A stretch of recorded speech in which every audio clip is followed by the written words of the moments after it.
warahmatullahi wabarakatuh. Apa kabar semuanya? Semoga kita dalam keadaan sehat, amin dan rohani. Kita pulang, kita panjatkan bersyukur kepada Allah Subhanahu wa Ta'ala yang telah memberikan rahmatnya sehingga kita dapat berkumpul di acara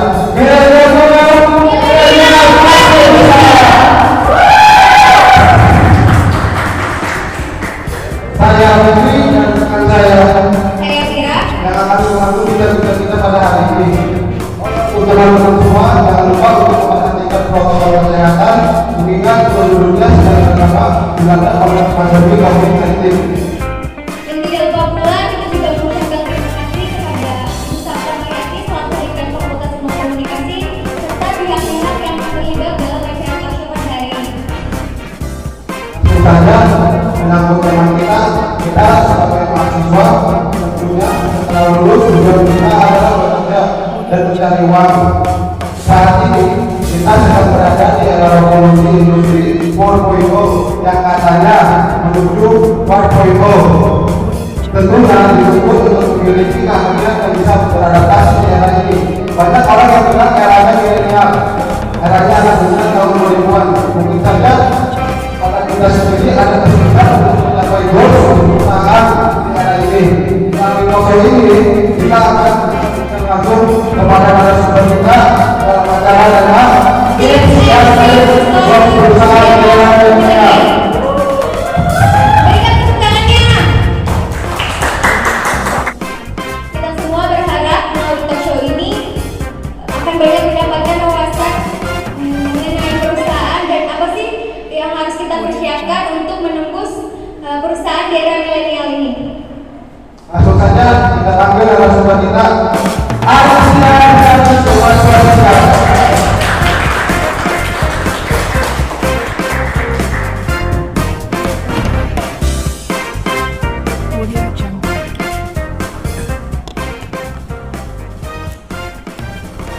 Gimana kabarnya, Pak? Alhamdulillah. Untuk lebih enak dan lebih nyamannya kita baiknya manggilnya kakak atau mas nih. Enaknya aja gimana? Kak aja ya. Kak aja. Dalam keadaan pandemi saat seperti ini, kesibukannya yang sedang kalian jalani saat ini apa, Pak? Kesibukannya tetap bekerja, tapi selama ada pandemi ini kita dari perusahaan sih ada sistemnya work from home. Jadi kita kerjanya itu melalui dari rumah gitu. Tidak harus di kantor saat ini ya. Dan banyak yang kerja di rumah untuk di rumah saat ini sih. Kan kita semua mahasiswa ini kan sebagai fresh graduate, tentunya pas setelah lulus kita kan akan mendapat pekerjaan ini. Nah, apa saja sih hal-hal yang harus kita lakukan untuk bisa lolos pada interview dan faktor apakah yang bikin kita jadi gagal interview? Baik, teman-teman, ini pertanyaannya cukup krusial ya menurut saya tuh. Apa kalian menjadi seorang fresh graduate lalu ingin bekerja di suatu perusahaan yang kalian inginkan? Tentunya tidak hanya berdoa, tapi kalian itu harus mempersiapkan semuanya. Preparation is key gitu. Persiapan adalah kunci. Jangan sampai ketika kalian ingin melamar di suatu perusahaan, kalian ibaratnya cukup waktu hanya sehari doang untuk mempersiapkan itunya. Contoh dari CV, sertifikat itu memang termasuk, tapi tidak hanya itu mengandalkan hanya sertifikat dan embel-embel seorang fresh graduate. Apalagi kan ditambah dengan gelar sarjana. Kalau bagi saya itu gelar sarjana itu ya hanya gelarnya aja, tapi bagian nantinya di pekerjaannya adalah kalian sendirilah akan menentukan nasib kalian nantinya. Seperti itu sih. Berarti berpengalaman itu sangat penting loh.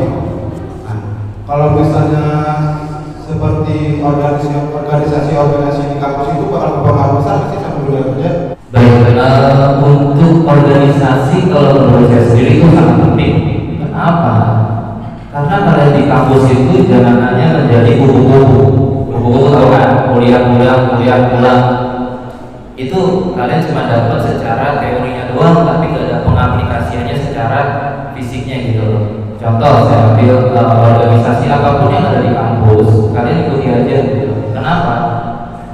nantinya di perusahaan tersebut akan dibutuhkan orang-orang yang mempunyai berkompeten dalam bidang soft skill. Soft skill itu ya contoh organisasi, kalian ya berorganisasi itu kan banyak. Mereka akan menentukan job desk kerjanya. Itulah kebiasaan. Seringnya saya tanyakan apa yang kalian sudah lakukan di kampus kalian. Gitu. Kalau hanya mengandalkan saya sarjana Pak, semua orang juga pasti akan bisa ngomong kayak gitu. Tapi kalau hanya saya sarjana IPK saya sekian, balik lagi saya katanya ke dia, kamu di kampus itu cuma kuliah buat pada aktivitas lain. Lalu nanti apa yang akan kalian kasih ke perusahaan tersebut kalau hanya cuma mengandalkan IPK sekian? Bagi saya IPK itu tidak terlalu berpengaruh, Yang berpengaruh itu ketika kalian masuk interview berhadapan dengan kami seorang recruiter, kalian jangan gugup. Intinya satu, pasti kalau dari pengenalan awalnya kalian sudah gugup, bagi saya itu nanti teruskan, itu nggak ada artinya bagi apa-apa. Boleh ditanya Kak, seberapa besar sih pengaruh alma mater untuk kita calon pelamar ini? Kan tadi kan Kakak bilang selain fresh grade itu pasti punya soft skill. Kalau di zaman sekarang, kalau saya sering ngobrol oleh talent acquisition yang lebih senior. Kalau zaman dulu memang itu lebih prospeknya lebih akan diunggulkan untuk universitas kalian udah di mana. Tapi kalau bagi saya sekarang apa yang kalian sudah dilakukan di kampus gitu. Kalau balik lagi kalau hanya kuliah pulang, kalau ditanya saya cuma belajar aja ini kuliah pulang. Terus nanti kalau saya tanya lagi prospek kerja kamu nanti kedepannya apa? Pasti itu di situ akan mereka sih. Nah, untuk teman-teman kalian di sini mumpung masih ada di kampus, banyaklah kegiatan. Itu bukan buat apa ya? Kedepan juga buat diri kalian sendiri itu melatih kepemimpinan juga. Bagaimana kalian menelit nanti akan karena seorang sarjana itu adalah taruhan menurut saya. Taruhan daripada yang lain-lain gitu. Kalian sarjana itu ya juga harus mempunyai soft skill, hard skill juga. Kalau hard skill hanya secara akademis. Kalau soft skillnya kalian udah bagus, pasti kan juga pintar secara hard skillnya gitu. Itu sih menurut saya. Kan kita kalau misalkan di era sebelumnya kan, kalau misalkan melamar kerja misalnya nih, kita kuliah di ekonomi pasti kan jauh-jauh dong udah itu bang. Nah kalau misalnya era sekarang kayak gini kan jurusan kampus itu bakalan ini nggak sih sama kita ya untuk kita kerja misalkan kita kan fakultas ilmu komunikasi ini misalkan nanti kita bisa terjun di harusnya sesuai dengan jurusan yang kita ambil saat ini. Oke, ini mengenai jurusan berarti ya. Kalau kalian dari Vkom bisa dong broadcasting, public relation, bahkan humas sekalipun. Kalau bagi saya itu pasti ada satu pertanyaan yang pun saya jebakan. Contoh ya dalam lulusan fakultas ilmu komunikasi. Misalkan saya taruh di accounting, mau apa enggak? Ya kan? Semisal jawabannya dia. Tapi kan itu bukan jurusan saya Pak. Ini adalah banyak seperti itu. Oke, kalau dari situ aja mereka di situ nyerah, gimana kita akan bicara ke depannya? Kalau menurut saya ambil aja dulu, kan udah otomatis kalian udah terima dong, ya nggak? Kalau kalian dari situ aja sudah pilih-pilih akan job desk-nya masing-masing, ya susah juga kayak situ. Kalau itulah kita daripada HRD itu kan suka usil aja, ada pertanyaan gitu, mau nggak nih dicemburin ke departemen lain? Kalau ya saya nggak bukan bidang saya segini. Ya saya susah mau aja buat training ibaratnya untuk belajar aja kayak gitu aja nggak mau, gimana kalian kedepannya gitu. Sebagai seorang calon karyawan di era milenial ini sebenarnya paling utama kita tunjukkan itu apakah pendidikan atau pengalaman dan keahlian. Baik, ini kalau misalnya saya nih butuh kepala hubungan masyarakat, pasti kualifikasinya adalah sarjana, itu harus pasti karena seorang head kepala.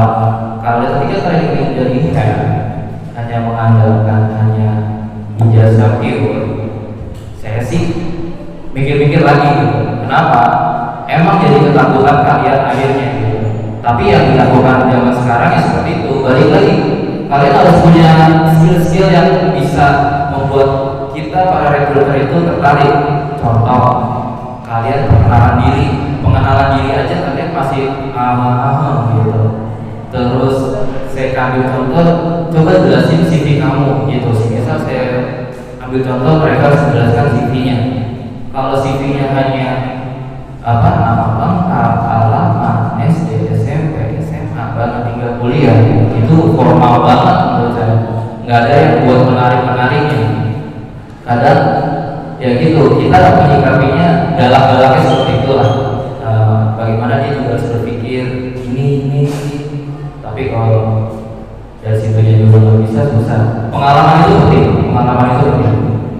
Makanya kalau kalian sudah mempunyai organisasi di kampus, berarti kalian juga sudah punya pengalaman bahwa apa sih yang sudah dilakukan. Contoh, untuk kalian membuat acara seperti ini adalah pengalaman. Ini adalah soft skill kalian di sini biasa.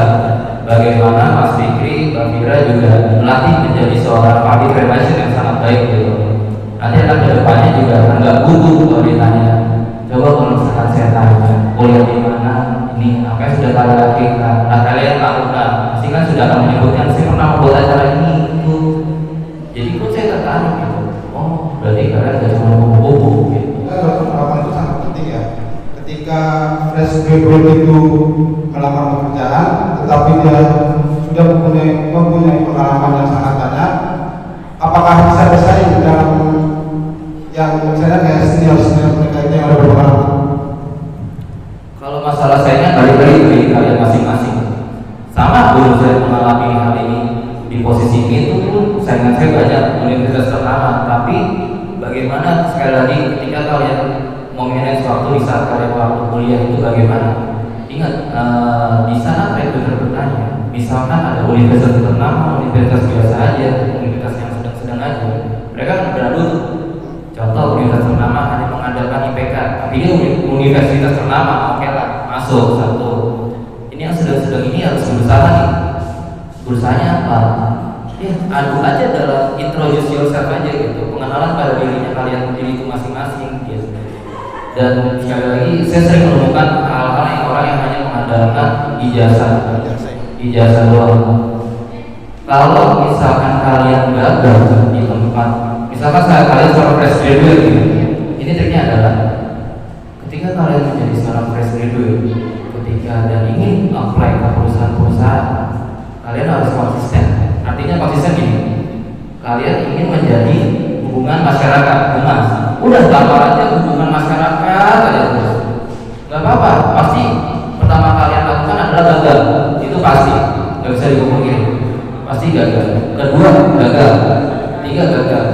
Kenapa saya harus bilang kalian harus melamar konsisten?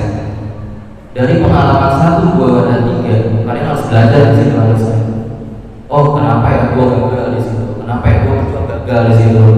Tapi misalkan kalian apply terus itu melenceng, contoh menjadi admin, menjadi engineering, mau jadi apalah, saya bingung jadi kalau kalian aja nggak konsisten gitu. Triknya adalah kalian konsisten aja gitu. Humas pasti ada kegagalan, nggak mungkin nggak bisa juga gitu. Hampir 4 kali gagal gitu, hampir. Nah, bagaimana kalau misalkan fresh grad itu tidak mempunyai pengalaman sama sekali? Apakah ada penilaian khusus untuk calon pelamar itu? Simpel aja kalau bagi saya. Dia apa kan judul skripsinya? Kalau judul skripsinya ada nggak apa, terus menjelaskan apa itu skripsinya, susah. Gitu. Ya dia nggak ada pengalaman doang. Ya udah, kalau pengalamannya hanya mengandalkan saya taruh ijazah S1, ya oke saya buka dong. Saya belum ada pengalaman, oke saya tetap terima. Tapi balik lagi saya tanya, contoh kalian teori komunikasi bla bla bla, verbal dan verbal gitu. Saya tanya non verbalnya apa gitu. Misalkan ada bahasa komunikasi seperti itu. Nah di situ kalau hanya mereka tidak menjelaskan susah juga. Makanya preparation is key, adalah persiapan adalah kunci bagi kalian. Gitu. Jangan hamil satu ingin interview baru berubah. Ya enggak? Ini kan jadi apa-apa. Oh ya, gue jadi lupa nih belajar apa. Seminggu sebelumnya, 3 hari sebelumnya kalian mempersiapkanlah di situ. Cari ingin misalkan kalian mau ngelamar jadi public relation itu apa yang akan dikerjakan nantinya gitu. Contoh kalian sudah join di perusahaan kami 3 bulannya ke depan kalian ingin melakukan apa gitu. Karena kalian akan menjadi seorang pemimpin. Bagi saya, ketika kalian sudah join ke perusahaan itu, tapi ingin cita-cita ingin langsung jadi manajer lah, supervisor, jangan. Memang peluang itu ada, tapi kalian harus mulai dari bawah. Paham ya? Harus mulai dari bawah. Contoh, yaudah kamu jadi admin saya aja dulu, terima aja. Yang penting kan udah masuk. Bicara karir ke depan kan bicara karir prospek kerja ke depannya. Gitu. Jadi jangan takut lah. Pokoknya kalian harus fight aja. Fightnya juga sedarikan diri kalian masing-masing. Sesuai dengan tema kita hari ini adalah tips and trick goal perusahaan di era milenial. Apa sih talenta yang kita butuhkan untuk calon pelamar yang serba digital dan di era milenial ini? Untuk sekarang nih buat teman-teman, kalau mau banyak nih sekarang platform apply ada Jobstreet, ada LinkedIn, ada Jobs ID, ada banyak. Kalian ingat harus kalau menurut saya adalah aplikasi mencari kerja itu yang nomor 1 menurut saya. Untuk kadang masih ada aja orang yang masih menyerahkan hard copy. Hard copy adalah map coklat, ijazah, bahkan KTP. Saya bingung di situ KTP. Kalau udah join nggak apa-apa. Itu harus permain buat kalian juga. Jangan pernah menyerahkan KTP di kerjaan yang ketika kalian sudah join baru. Nah, itu kalian juga harus mempunyai CV berbentuk PDF pastinya dong. CV itu kan kalau menurut saya CV itu gak usah banyak-banyak. CV itu hanya 1 lembar aja cukup, tapi bisa menjelaskan kalian mempunyai kemampuan apa, contoh bahasa selain bahasa Indonesia itu apa gitu. Nah, dari situ kalian juga sekarang kan udah canggih banget kan. Kalian di HP bisa, di laptop pun bisa, masuk ke web perusahaannya aja bisa. Jangan capek-capek. Karena udah era digital. Kalian punya HP, kalian punya laptop, kalian punya PC, gunakan itu sebaik mungkin. Ingat dalam CV jangan cuma CV. Kalian punya sertifikat acara, sertain aja. Itu menjadi nilai plus. Kalian punya contoh pemain futsal, contoh pemain basket, sertain aja gitu. Mungkin dengannya adanya kalian nanti seperti itu akan menjadi nilai plus di tempat saya ini gak ada olahraga. Mungkin dia akan menulis nantinya di perusahaan kami seperti acara olahraga, ada senam SKJ gitu. Pokoknya jangan saya nggak suka sih dengan ujuk-ujuk datang Pak masih ada lamaran apa enggak gitu. Kalau untuk operasional oke. Kalau kalian sudah berintelektual jangan. Kalian udah intelektual ya. Jangan hanya coklat, foto, KTP, semuanya disertai. Ini saya mau ngapain gitu. Ya nggak? Oke, ingat bikin serapi mungkin. Ingat kalau kalian sering lihat CV itu ada warnanya pink, hijau, merah, kuning, bingung. Satu warna aja ya kan. Contoh biru ya biru aja. Ntar ada backgroundnya itu warna biru, tulisannya warna hitam, fotonya warna merah. Kalian mau ngapain gitu gitu. Jadi main satu warna aja. Dari situ jangan hanya menjelaskan riwayat kalian ya. Balik lagi soft skillnya kalian keluarin di situ. Kalian itu menjual diri bahasa seperti itu, menjual ke perusahaan yang akan kalian lamar.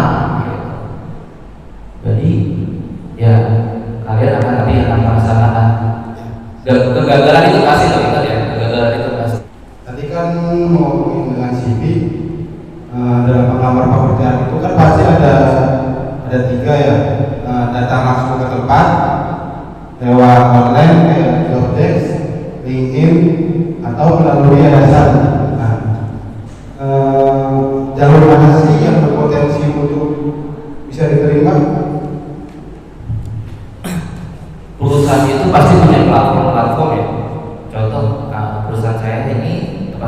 saja mempunyai aplikasi LinkedIn gitu. Itu kita pun harus bayar ke mereka. Nah, kalau LinkedIn itu menurut saya yang terbaik gitu. Kalau Jobstreet masih ada yang abu-abu, jelas karena banyak kejadian yang bilang, oh, aku dapat dari ini. Kalian di situ mungkin ya pengalaman itu pasti dalam pengalaman itu pasti butuh pengalaman juga. Kalau cara untuk mendapatkan pengalamannya adalah coba kalian masuk ke web perusahaan tersebut, pasti paling bawah itu ada bacaan karir, tulisan karir. Coba kalian masuk klik di situ, pasti akan banyak. Apalagi sekarang banyak perusahaan startup ya. Tahu kan startup kayak Shopee ada pokoknya yang bersifatnya era digital. Mereka gak akan mau tuh terima map coklat lagi. Itu udah pasti. Karena konsepnya mereka adalah 4.0, eranya digital. Dan balik lagi kalian adalah kaum intelektual. Jangan sampai sia-sia aja. Untuk pertanyaan berikutnya, selain memiliki kemampuan dan keahlian yang dimiliki, bahasa Inggris sangat berpengaruh nggak sih Kak untuk calon pelamar? Bahasa Inggris adalah bahasa universal. Mau nggak mau sedikit demi sedikit kalian harus mengerti. Saingan kalian gak cuma 1, 2 orang, banyak banget. Bahkan banyak yang menurut kita lebih pintar dari kita. Tapi apa? Kalian harus menimbal balikannya adalah kalian apa yang kalian punya gitu. Contoh kalian apa di dalam bahasa Inggris? Ya udah, potensi apa sih yang kalian punya? Contoh kalian menjadi ketua organisasi, contoh kalian sudah ikut acara ini, contoh lagi kalian melakukan penyuluhan ke masyarakat, itu kan menjadi nilai plus buat kami gitu. Bahasa Inggris bisa kok secara otodidak, serius deh. Bahasa Inggris bisa secara otodidak. Kalau kalian juga ingin belajar, kalau kalian yang nggak ingin belajar, ya susah juga. Berpengaruh atau tidak berpengaruhnya hampir 60% sih berpengaruh. Pasti akan saya tergantung ya. Ketika saya membutuhkan kepala public relation, saya pasti akan bertanya, introduce yourself dengan bahasa Inggris gitu. Baik, ketika kalian sudah memulainya dengan contoh my name is bla bla bla bla. Oke, dia good. Kan udah disimpulin semua. Nah, konsep ideal standarisasi kandidat ideal perusahaan jaminan itu seperti apa sih? Konsep ideal dalam perusahaan bla. Konsepnya adalah kalian mengerti job desk yang kalian akan tuju. Kedua, itu pertama nih. Contoh kalian mau melamar bagian HRD, kalian harus pahami dulu nih HRD itu ngapain sih? Pak yang kalian tahu kan cuma ngitung gaji, rekruter, luas cakupannya gitu. Itu harus kalian pahami. Lalu kalian juga harus tahu nih perusahaan yang kalian tuju itu perusahaan bidang apa, konsepnya ke arah mana, kompetitornya siapa. Itu juga harus tahu gitu. Itu basically ya menurut saya. Kalian juga kalau dari situ kalian tidak tahu, berarti kalian nggak siap. Gak ada prepare sekalipun gitu, gak ada persiapan. Ingat ya, ketika kalian interview dengan posisi sudah menjadi sarjana, anggaplah itu menjadi seperti sidang skripsi gitu. Kalian pasti akan deg-degan dong di sidang skripsi. Ya kalian akan merasakan, pasti akan deg-degan. Wih, depan gua 3 penguji gitu. Tapi misalkan kalian sudah apply, ini kan baru satu aja, baru satu yang ditanyakan. Pasti gini, ada salah satu syarat nih. Kalau kami adalah dasarnya adalah secara formalnya gitu, bagian kulit-kulitnya. Nanti bagian ada lagi nih, manajernya yang akan bertanya, kenapa mas mau kerja di sini? Terus pasti kenapa nih mas mau ngambil job desk ini? Emang mas bisa? Pasti ada usul-usul kayak gitu. Kita bukannya jahat, kita bukannya jahat. Kita itu ingin memutar pikiran kalian aja. Bisa nggak sih menemukan jalan keluarnya gitu? Sekali lagi, jangan anggap HRD itu galak, jutek, itu udah pasti. Itu udah pasti. Mereka jutek itu cuma di kerjaan. Banyak yang bilang, HRD-nya dalam banget. Ada suatu cerita, saya pernah usir orang. Di saat itu beliau itu sudah nunggu. Terus saya datang, kita sama-sama diri dong, Tiba-tiba si calon kandidat itu duduk duluan. Mau nggak mau saya bilang, oh mas, udah mas, waktunya, terima kasih. Dia bingung dong, kenapa? Menurut saya attitude itu nomor satu, gitu. Attitude nomor satu, ya. Hati-hati ketika kalian sudah mencapai tahap interview, karena interview itu adalah tiangnya perusahaan, pintunya perusahaan. Kalian mau masuk sini apa enggak nih? Kalau kalian ada di sini tidak punya attitude, kalian akan susah beradaptasi di perusahaan ini yang punya dengan disiplin yang tinggi. Anggaplah seperti itu, sikap yang profesional. Saya nggak akan pernah bukan saya jahat, karena itu adalah yang saya lihat gitu. Attitude kalian misalnya tidak bagus, ya susah. Udah duduk baru saya, bukannya saya tidak hormat. Itu pasti ada semuanya di semua perusahaan pasti seperti itu. Tergantung bagian yang saya masing-masing. Saya itu.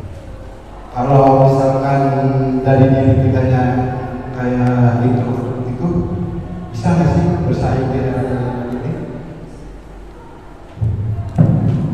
Menurut saya kalau anak-anak yang introvert itu dan extrovert itu seperti punya dunia sendiri, gitu. Kalian introvert nih, pasti kalian punya sisi yang menjadi nilai plus kalian. Introvert nih, suka main game terus. Siapa tahu nanti dia akan menjadi UX designer bagi perusahaan. Misalkan dia menjadi sukanya baca buku, siapa tahu dia akan menjadi sekretaris apapun itu. Introvert itu orangnya nggak ketahuan. Contoh ya, CEO Traveloka, saya menyebutkan nama. CEO Traveloka adalah seorang introvert. Seorang introvert bisa membangun suatu perusahaan yang bisa sebesar itu hingga mencapai 5.000 karyawan di seluruh dunia gitu. Dia adalah orang yang introvert. Dia tidak mau bergaul, bahkan di gedungnya dia sendiri aja itu tidak ada nama gedung Traveloka gitu. Mereka tidak mau apa-apa harus tertutup gitu. Karena introvert itu pasti ada bagian yang bagi dia itu menonjol gitu. Biasanya ada pengembangan ini. Saya akan lebih suka tertarik bicara dengan orang introvert gitu. Karena banyak yang bilang introvert yang punya teman gini-gini. Introvert itu orangnya sifatnya individu aja, mau sendiri gitu. Tapi pasti ada nilai plusnya lah. Ada nggak sih Kak tips and trick untuk sukses menghadapi HRD? Sukses apa tidaknya itu dari diri kalian masing-masing. Grooming itu menjadi nomor satu. Grooming itu adalah penampilan ya.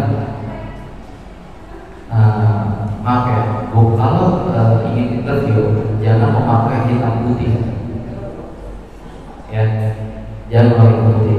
Kalau bagi saya, teman-teman kita sebagai kalian itu seorang sarjana intelektual mempunyai ilmu, pakailah kemeja yang menjadi wah bagus nih, good looking, good performing. Terus yang kedua, ingat kalau ditanya itu jangan bilang. Misalkan saya tanya nih kalian, coba dong apa yang ilmu kalian sudah dapat di kampus kalian. Yang ini bla-bla, jangan triknya adalah misalkan saya bertanya, kalian harus menanggapinya gini seperti ini. Maaf Pak, tadi Bapak ingin bertanya tentang apa yang sudah saya lakukan ya. Kenapa kalian harus meripit kalimat itu? Itulah digunakan untuk berpikir. Makanya jangan mau melihat ke atas atau ke bawah atau ini. Santai aja, jangan gugup, jangan linglung. Pokoknya sekali lagi persiapan adalah semuanya. Jangan di hari A udah senang banget interview itu kan nyawanya kalian kasarnya di situ. Kalian mau kerja ya harus siap. Kalau kalian hanya tidak menyiapkan semuanya, ya udah saya juga seenak aja. Paling nyanyi juga cuma 20 menit, nggak lebih. sukses apa tidaknya balik ke diri kalian masing-masing. Persiapan diri kalian itu sebaik mungkin ya. Sedikit menyinggung tadi kata kakak yang kalau calon pelamar itu dilihat dari good looking. Seberapa besar sih pengaruh good looking itu untuk calon pelamar? Seberapa berpengaruhnya apa tidaknya itu tergantung posisi. Contoh posisi resepsionis dia harus good looking dong ya. Perkara iya apa tidaknya sih tergantung. Kalau menurut saya tergantung dia dari mana. Kalau dia ada di depan good looking itu pasti. Nah terus kalau yang kedua good looking adalah nomor sekian, yang penting isinya, paham kan isinya gitu. Kalian harus bisa menjelaskan lah bla bla bla blanya. Ya good looking Sangat penting ya. nggak sangat penting juga sih, balik lagi 60% lah ya gitu. Jadi jangan takut, yang penting kalian apa yang sudah lakukan, kalian itu memang cukup berkompeten untuk bersaing dengan yang lebih good looking. Ada nggak sih kakak kan sebagai talent acquisition asli, ada nggak sih cara kakak sendiri ini untuk mengatur karyawannya agar tetap nyaman, betah gitu dan lain-lain? Cara kakak sendiri.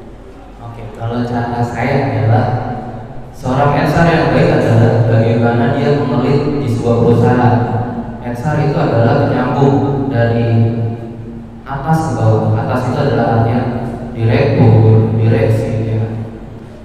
Bagaimana? Pasti kita adalah wakilnya karyawan.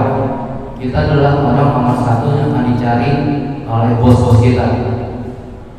Kemudian bos itu kan kadang ada yang mau ngomong sama yang langsung ke bawahan, ada yang nggak mau, cuma cukup mana HRD-nya.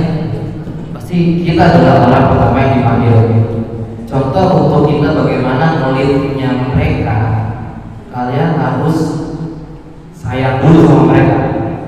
Latihan sayang itu kalian harus kenal pribadinya mereka masing-masing. Oh si A orangnya nggak suka diatur, oh yang B orangnya suka diatur. Kalian harus membuat enak mereka dulu gitu loh. Ambil dulu hatinya. Kalau saya dulu 3 bulan saya pertama bergabung sebagai HR adalah di bulan pertama saya orientasi kepada karyawan.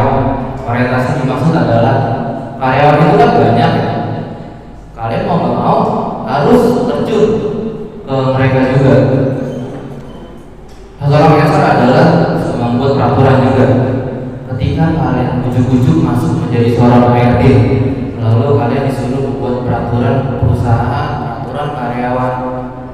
Kamu kan anak baru, ujuk-ujuk mau buat peraturan, siapa kamu? Pasti akan digituin sama karyawan, pasti ada aja yang gitu musil. Mensiasatinya adalah kalian memelitnya itu kenal dulu sama karyawannya masing-masing. Oh Pak, ini sih kalian harus secara halus nih nyampainya. Baru 1 bulan pertama kalian sudah bisa mengoffenkan mereka. Bicara bulan kedua, ambil lagi hatinya, ambil lagi. Bapak di sini keluhannya apa sih, Bapak Ibu gitu.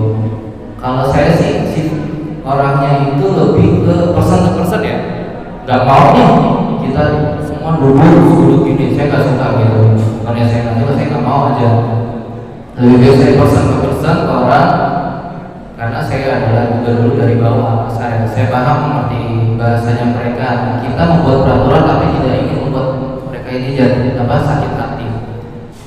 Muridnya mereka itu adalah kamu itu ingin membuat peraturan ya. Tapi satu sisi kalian sendiri aja nggak tahu nih sifatnya karyawan masing-masing itu kayak gimana. Pasti akan dikontak lagi sama mereka. Bagusnya itu ingat ketika kalian ini akan menjadi seorang pemimpin loh, akan menjadi seorang pemimpin, akan menjadi leadernya ke depan di perusahaan lah. Amin. Nah, ngelitnya yang baik adalah kenalin dulu nih satu. Emang capek, tapi mau gimana kalau kalian aja gak mau turun ke bawah, masa kalian ingin peraturan mereka akan takut. mereka akan lebih respect kepada kita kalau kita juga akan mengerti mereka. Prinsipnya adalah jangan terlalu jauh, jangan terlalu dekat. Kita harus berasa di tengah-tengah. Karena HRD itu bukan hanya pekerjaannya, lebih ke hatinya mereka nih. Gitu. Kalian juga harus siap mendengarkan keluh kesahnya mereka, bahkan pribadinya mereka. Gak apa-apa dengerin. Mungkin dia nggak ada teman cerita, ya kan? Dengerin aja, karena di situ akan menjadi nilai plus juga buat kalian sebagai seorang pemimpin nanti. Saran dong Kak untuk kita mahasiswa ini bisa sukses di kedepannya di era milenial ini. Saran, ini berat sih kasih saran ke orang. Sarannya itu kembali lagi ke diri masing-masing. Kalian jangan jadi kupu-kupu, kuliah pulang, apalagi kuliah pacaran, jangan. Ya itu balik lagi ke dirinya masing-masing. Tapi saya sarani ada nilai plusnya lah, gitu. Saya adalah lulusan sarjana yang kampusnya tidak mempunyai nama besar juga. Tapi bagaimanapun saya harus bisa membuat si orang HRD itu tertarik juga. Dulu saya melamar itu ya HRD terus. Kenapa? HRD itu cita-cita. Kalau kalian punya mimpi, ya kejar gitu. Maksudnya makanya saya bilang, kalau kalian apply itu jangan melengseng sana, melengseng sini. Ya, sarannya itu. Ingat, CV kalian juga harus berbobot. Berbobot itu bukan berat. CV-nya itu harus jelas, namanya juga oke, ya kan? Terus juga apa yang kalian sudah lakukan dan apa yang kalian sudah kasih ke kampus, bukan kasih sih nomor sekian, pokoknya apa yang kalian sudah lakukan selama kuliah itu bagi fresh graduate ya. Jangan menjadi fresh graduate yang hanya menandakan ijazah gaji gede tapi isinya nggak ada. Emang agak kejam kata-kata itu, tapi memang bagi kami itu menjadi syaratnya. Kalau kalian aja hanya kupu-kupu, bucin, sulit ya. Wow, banyak banget ya ilmu yang kita terima pada hari ini. Terima kasih juga untuk Haris telah menyempatkan waktunya pada kesempatan ini. Semoga ilmunya bermanfaat dan menambah wawasan kita di kemudian hari sebagai mahasiswa milenial. Dan alhamdulillah kita juga memiliki gambaran apa saja sih yang diinginkan perusahaan untuk kita nih para pelamar di generasi era milenial. Nah itu tadi bincang-bincang kita dengan narasumber pada hari ini. Kesimpulannya, selain kita mampu beradaptasi pada generasi era milenial, kita juga memiliki keahlian dan kemampuan seperti soft skill yang kita miliki, serta memperhatikan penampilan saat kita mau melamar. Dan jangan pernah takut untuk tidak bisa bahasa Inggris, karena itu kita bisa secara otodidak untuk belajar bahasa Inggris. Yang penting kita ada kemampuan dan keinginan untuk belajar bahasa Inggris. Baik teman-teman, sampai di sini acara talk show kita. Semoga ilmu yang kita terima dapat menambah wawasan. Dan jangan lupa untuk tetap rajin belajar, tingkatkan kedisiplinan, serta mengasah soft skill dan yang terpenting persiapkan diri kita untuk bekerja dan memiliki pendapatan penghasilan sesuai yang kita harapkan. Amin.